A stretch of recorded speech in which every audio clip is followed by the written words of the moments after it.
देखो बेटा, इस सवाल में एक पेंडुलम बॉब ऑफ मास 50 जी, जब भी सोती सर ने बताया कि अगर मास के साथ जी लगा है तो वो ग्राम होता है, suspended from the ceiling of elevator, यानी कि एक लिफ्ट से अटैच है। थोड़ा लंबा सवाल है लेकिन इसको दो भागों में आप समझ सकते हैं कि लिफ्ट या तो ऊपर जा रही है गोज अप वाला, जो तीन पार्ट आपको दिख रहे हैं, और या लिफ्ट नीचे आ रही है गोज डाउन वाले, भी तीन कंडीशंस हो सकती हैं। तो पहले हम गोज अप वाला लेंगे। एम ए राइट बेटा? हमने कहा गोज अप बना लेते हैं आपका कि ये आपकी लिफ्ट हो गई बेटा, और ये लिफ्ट ऊपर जा रही है, इसमें एक्सीलरेशन हो सकती है। इस लिफ्ट से एक बॉब आपका लटका हुआ हो सकता है। M a right? जानते हैं आप, अगर बॉब का कोई मास होगा तो एम जी वेट उसका नीचे लगेगा, और रिएक्शनरी फोर्स यानी टेंशन स्ट्रिंग पे टी आएगा। आप जानते हैं अगर इस बॉब के लिए न्यूटन इक्वेशन लिखनी पड़ेगी तो न्यूटन ने मरने से पहले सोती सर के कान में क्या कहा था? Net force acting on a body. तो नेट फोर्स देखिए कितने हैं, एक एम जी है, एक टी है। नेट कितना हो जाएगा? अपोजिट है तो घटेंगे। कहाँ से घटेंगे? ज्यादा से कम। ज्यादा कौन होगा? क्योंकि ऊपर जा रहा है इसलिए टी फोर्स ज्यादा होगा, तो T minus m g net force हो गया, equal to the product of its mass, mass आपने एम माना है, इनटू एक्सीलरेशन। इसी बात पे पूरे सवाल हल कर लेंगे। आपको टेंशन निकालना था तो आपने कहा टी बराबर m a plus m g की बात चल रही है। एम कॉमन ले लेते हैं बेटा, ए प्लस जी कर लीजिए, आपका सवाल हल हो गया। 50 जी मतलब 50 ग्राम। एक्सीलरेशन आपकी 1.2 मीटर पर सेकेंड स्क्वायर है। M a right? तो 1.2 प्लस 9.8 कितना हो गया? 10 की 11, 10, 0, 8 2 10, 9 1 10 और 1 11, गुणा कर लीजिए, ये हो जाएगा 5 5, 11 पंजे 55, 0 ये था, 3 भर के बाद नॉर्मलाइज कर दीजिए, यानी 0.55 न्यूटन। कब? जब ये ऊपर जा रही है। बी केस में देखते हैं क्या बोल रहे हैं भाई साहब। यही आपके पास फिगर बना लिया जाए, एलिवेटर है, यही आपके पास एक स्ट्रिंग से बॉब जो एम के जी के हैं, ग्राम के हैं, 50 ग्राम के, बहुत हल्के से, जिनको आपने किलोग्राम में कन्वर्ट कर लिया है। नीचे लगेंगे रिएक्शनरी फोर्स, टेंशन पे लगेगा, going up with D acceleration. ध्यान दिया जाए ऊपर जा रही है, डी एक्सीलेट कर रही है, यानी 1.2 मीटर पर सेकेंड स्क्वायर से। एक्सीलेशन में पॉजिटिव होता है, डी एक्सीलेशन में निगेटिव होता है, बस यही बच्चे नहीं कर पाते हैं, दिक्कत आती है। बाकी आप जानते हैं कि अगर इसमें नेट फोर्स लिखना है तो net force acting on a body equal to product of mass and acceleration. तो नेट फोर्स क्या हो जाएगा? अपोजिट है, ऊपर जा रही है, बड़ा होगा, इनटू मास इनटू एक्सीलेशन। इस पे मास और इसका एक्सीलेशन भी ए होगा। काम बन गया। आपने कहा टेंशन निकालना है भाई साहब ऐसे सूरते हाल में, तो एम जी को इधर ले गए और प्लस इसको ले गए, अभी एम ए प्लस है, ए आपको यहाँ पे निगेटिव रख देंगे। मास कितना है? एम कॉमन ले लिया, जी प्लस ए, वैल्यू रख दीजिए, इस प्लस से घबराइएगा नहीं। जी आपका 9.8 है, ऊपर जा रहे हैं, ठीक है, वैल्यू रख दी। ए कितना है बेटा? डी एक्सेलेट कर रहे हैं, यानी -1.2। काम बन गया आपका, 2 गया 6, एम ए राइट? और ये गया 8, इससे उड़ा दीजिए इसको, 5 छंग 30, 8 पंजे 40, 40 3 43, और 3 के बाद नॉर्मलाइज कर दीजिए, यानी 0.43 न्यूटन।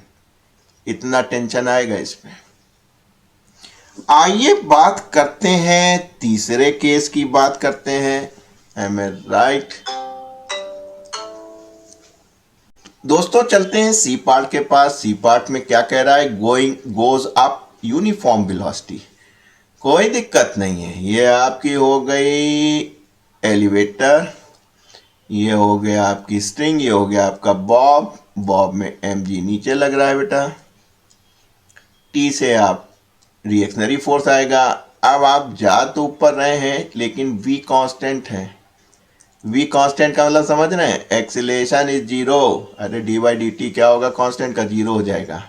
तो ऐसे सूरत हाल में equation of force, net force क्या है, दो है, अपोजिट है, टी और एम जी दिख रहा है आपको। ज़्यादा कौन होगा, ऊपर जा रहा है, टी होगा, तो T m g is equal to mass into acceleration. यहाँ एक्सीलरेशन जीरो है क्योंकि कांस्टेंट वेलोसिटी से जा रही, तो आप कह सकते हैं T minus m g is equal to zero, या T is equal to m g. M a right?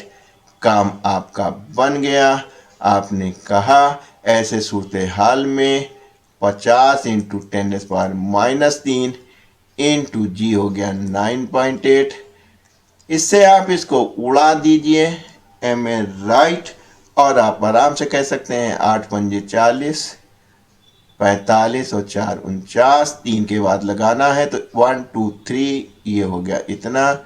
यानी कि आप कह सकते हैं कि सी केस में जब आप ऊपर जा रहे हैं कांस्टेंट वेलोसिटी से, एक्सीलरेशन जीरो है, ऐसे सूरत हाल में जो tension on the Bob, string of the Bob होगी वो 0.49 न्यूटन की होगी। दोस्तों देखिए अगले 3 पार्ट में लिफ्ट नीचे जा रही है, elevator is goes down with deceleration और goes down with uniform velocity. यानी 3 केस आपने अप वाले पढ़े थे, जब एक्सीलेट कर रही थी, डीएक्सीलेट कर रही थी और यूनिफॉर्म वेलोसिटी जा रही थी। अब आप 3 केस पढ़िए, जिसमें डाउन जा रही है, एम आई राइट, और उसमें ये पॉसिबिलिटियां हो सकती हैं। ये रहा आपका एलिवेटर, ये रही स्ट्रिंग जिससे बॉब साहब बंधे हुए थे, एम जी नीचे लगेगा धरती माता, इस बॉब का मास एम है, टेंशन टी है। अब की बार एक्सीलरेशन जो है वो डीएक्सीलेट कर नीचे की तरफ आ रही है, गोज डाउन। पहली बार में एक्सीलेट करती हुई आ रही है ना। आपको इसकी इक्वेशन फोर्स लिखनी है, force of equation, net force acting on a body equal to product of mass and acceleration. Net force दो दिख रहे हैं इस मास पे, एक टी और एक एम जी, अपोजिट हैं, घटेंगे कहाँ से, ज़्यादा से कम नीचे आ रहा है। ये तभी समझो है कि जब एम जी ज़्यादा है टी से, equal to product of mass and acceleration. इसलिए टी क्या हो जाएगा, इसको इधर ले जाइए, m g minus m a, m common ले ले, जी माइनस ए, एम 50 जी मास के साथ, जी का मतलब ग्राम, 9.1.8 9.2, घटा दीजिए मान्यवर। ये हो गया आपका 6, ये हो गया 8, इससे आपने इसको हटाया, 5 अंक 30, हासिल लगे 3, 8 पंजे 40, 3 43, 3 के बाद लगेगा -3 है तो 1 2 3, यानी आपका काम बन गया। ऐसे सूरत हाल में जो टेंशन होगा 0.43 न्यूटन का, कहा, इस स्ट्रिंग पे। दूसरे केस में goes down with डीएक्सीलेशन 1.2 metre per second square. बना लीजिए भाई साहब, अब की बार तो हमने अपनी शकल और विज्ञापन दोनों बंद कर रखे हैं। तो ये हो गया आपका एम जी नीचे लगेगा बेटा, टेंशन टी है और एक्सीलेशन नीचे की तरफ आ रहा है। डी एक्सीलेशन हो रहा है, डी को आप माइनस से संबोधित करते हैं, प्रदर्शित करते हैं। Net force acting on a body, देखिए 2 फोर्स लग रहे हैं, एक एम जी एक टी, अपोजिट है, घटेगा। अपोजिट होने की वजह से कहाँ से, ज़्यादा से कम, ज़्यादा कहाँ होगा, एम जी होगा, क्योंकि तभी नीचे आ पा रहे हैं। -t बराबर मास इंटू एक्सीलेशन, इसलिए t बराबर m इधर ले जाइए, एम जी इधर ले आइए, माइनस एम ए। ये हम इक्वेशन का लिख रहे हैं, लेकिन जब वैल्यू रखेंगे तो a की वैल्यू -1/2 रखेंगे बेटा।